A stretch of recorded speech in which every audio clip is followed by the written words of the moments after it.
जस्ता और सीसा। जस्ता और सीसा का क्या है? जस्ता और सीसा की ये कहानी है कि ये राजस्थान में सबसे ज्यादा उत्पादन होता है और ज्यादातर राजस्थान से ही उत्पादित होता है जिंक और सीसा। तो हीरा जो है वो मध्य प्रदेश में नंबर 1 पर है और रशिया में विश्व में। मध्य प्रदेश में पन्ना की खानों से हीरा निकाला जाता है। कोयला, प्राकृतिक गैस और कच्चा तेल, ये तीनों जो हैं वह ईंधन खनिजों में आते हैं। ईंधन खनिजों का मतलब है जिसका उपयोग ईंधन के तरीके से हम कर सकते हैं, यानी कि ऊर्जा उत्पादित की जा सकती है। अब ऊर्जा उत्पादित की जा सकती है, ईंधन खनिज हैं, तो इनमें कोयला जो है उसमें भारत में नंबर 1 पर है छत्तीसगढ़ और विश्व में है चीन। और कोयला के विषय में बात यह है कि कोयला कार्बन से बना होता है और कार्बन के अपरूपकों में कोयला आता है। अपरूपक कौन कौन से होते हैं? अपरूपक हमने विज्ञान में पढ़ा है कि 2 तरीके के अपरूपक होते हैं। नंबर 1 पर क्रिस्टलीय और अक्रिस्टलीय। क्रिस्टलीय अपरूपकों का मतलब है जिसमें परमाणुओं का क्रम व्यवस्थित हो और अक्रिस्टलीय का मतलब है जिसमें परमाणुओं का क्रम व्यवस्थित न हो। यानी कि परमाणुओं का जो क्रम व्यवस्थित है उसमें आता है कार्बन के अपरूपकों में, उसमें आता है हीरा, और जिसमें परमाणुओं का क्रम व्यवस्थित नहीं है यानी कि अक्रिस्टलीय वाले, उनमें आता है कोयला। अब कोयला के विषय में हम पूरे भारत में पढ़ेंगे कहां कहां पर है और कहां से उत्पादित होता है। उससे पहली बात यह है कि गोंडवाना शैलों या चट्टानों में 98% कोयला पाया जाता है। इसके बाद है कि कोयला भी 4 तरीके का होता है, यानी कि उसमें कार्बन की मात्रा हो और जिससे ज्यादा ऊर्जा उत्पादित हो सके।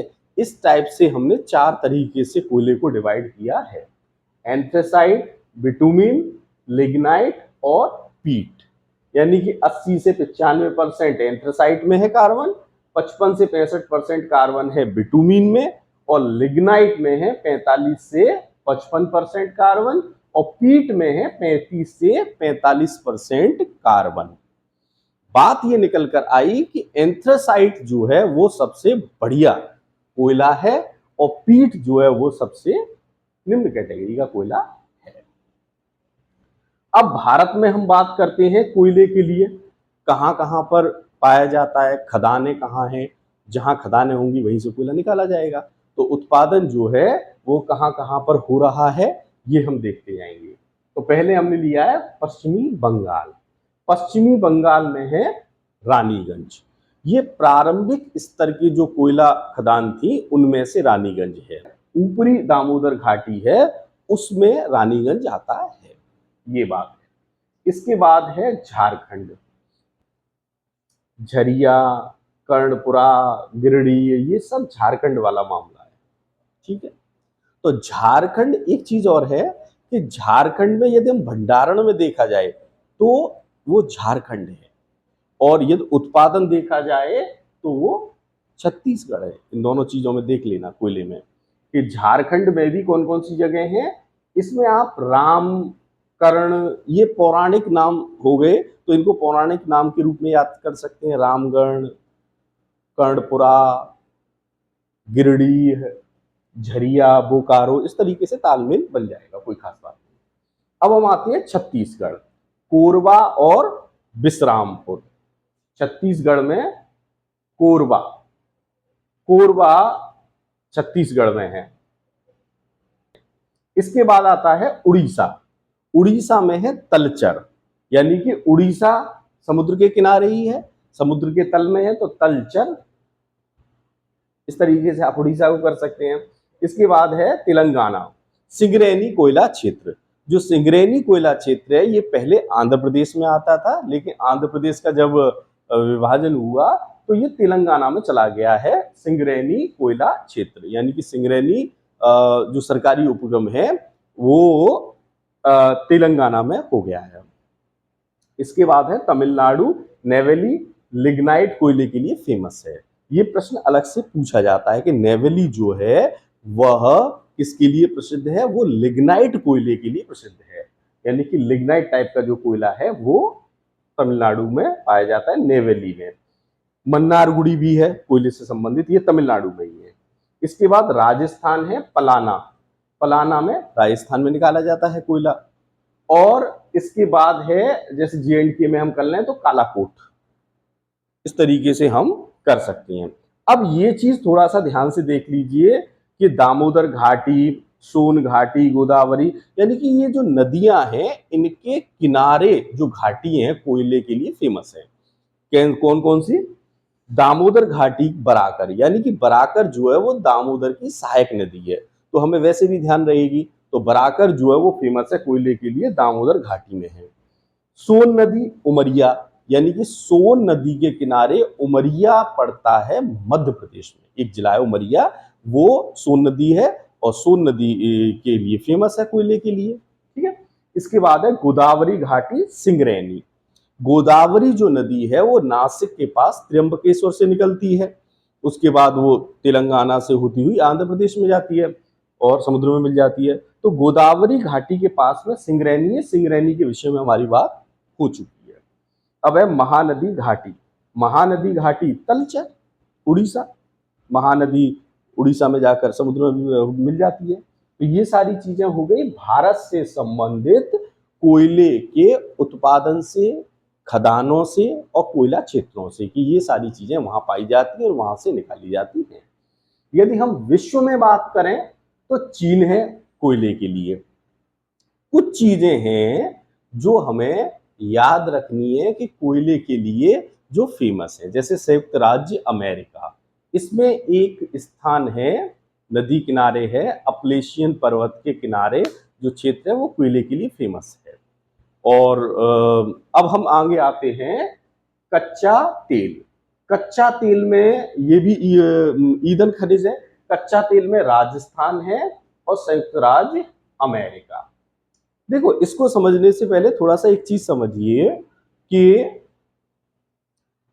जो कच्चा तेल है, कच्चा तेल भारत में अपतटीय क्षेत्रों से सबसे ज्यादा निकाला जाता है। अब अपतटीय और तटीय क्या है? अपतटीय का मतलब है कि हम जो मुख्य भूमि है उससे आगे समुद्र में, यानी कि मुख्य भूमि से हटकर समुद्र में बीच में जाकर हम उसमें से निकालें, तो वो हो गया अपतटीय क्षेत्र। भारत में कच्चा तेल राज्यों की अपेक्षा, जैसे हम किसी एक राज्य को करें तो उसकी अपेक्षा अपतटीय क्षेत्रों से ज्यादा निकाला जाता है, यानी कि राज्य विशेष किसी से हम कंपैरिजन करें तो अपतटीय क्षेत्रों से ज्यादा निकलता है।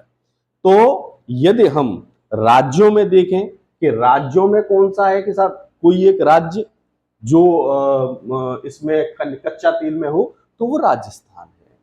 ठीक है। और जो पेट्रोल है भारत में सबसे ज्यादा मुंबई हाई, जो खुद एक अपतटीय क्षेत्र है, वहां से निकाला जाता है, मुंबई हाई से पेट्रोलियम। पेट्रोलियम क्रूड जो कच्चा तेल ही है, पेट्रोलियम क्रूड के लिए ही संयुक्त राज्य अमेरिका प्रथम स्थान पर है, कच्चा तेल ही है। प्राकृतिक गैस, प्राकृतिक गैस में वही बात निकल कर आई कि अपतटीय क्षेत्रों से प्राकृतिक गैस भी निकाली जाती है ज्यादा। ठीक है। यदि हम राज्यों में बात करें तो राज्यों में नंबर 1 पर है आसाम और संयुक्त राज्य अमेरिका हो गया विश्व में। यानी कि इस तरीके से हमें याद भी रहेगा कि संयुक्त राज्य अमेरिका ही है जो प्राकृतिक गैस में भी और पेट्रोल में भी है। और भारत में यदि हम देखेंगे तो राजस्थान कच्चा तेल और प्राकृतिक गैस आसाम। ठीक है। इसके बाद है यूरेनियम। यूरेनियम की क्या है? यूरेनियम का है कि ये आंध्र प्रदेश में सबसे ज्यादा उत्पादन किया जा रहा है और विश्व में कजाकिस्तान में। यूरेनियम हम जानते हैं कि परमाणु रिएक्टरों में प्रयुक्त होता है यूरेनियम, यूरेनियम का विखंडन होता है परमाणु रिएक्टरों में। तो इस तरीके से हम देख सकते हैं यूरेनियम को। ठीक है। अब है क्रोमाइट और निकेल, इन दोनों में है ओडिशा।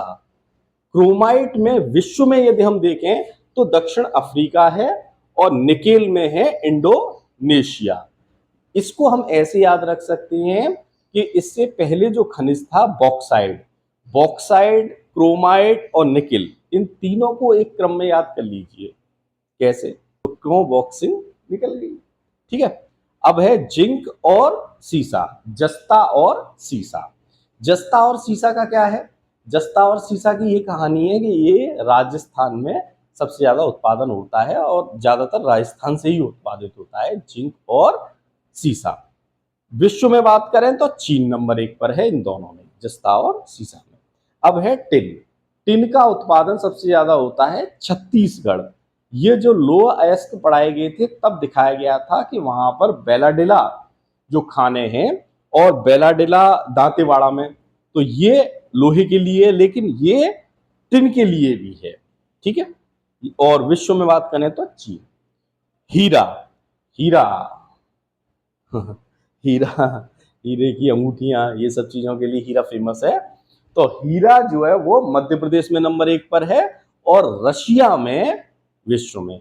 मध्य प्रदेश में पन्ना की खानों से हीरा निकाला जाता है और मध्य प्रदेश, पन्ना की खाने मध्य प्रदेश में है, तो हीरे के उत्पादन में नंबर 1 पर हो गया मध्य प्रदेश और विश्व में रूस। तो इस तरीके से हम यहाँ पर खनिजों के उत्पादन को देखते रहेंगे और इससे आगे कुछ थोड़ा बहुत छूटेगा तो उसे एक छोटे से क्लिप में उसे कंप्लीट कर लेंगे। Thank you.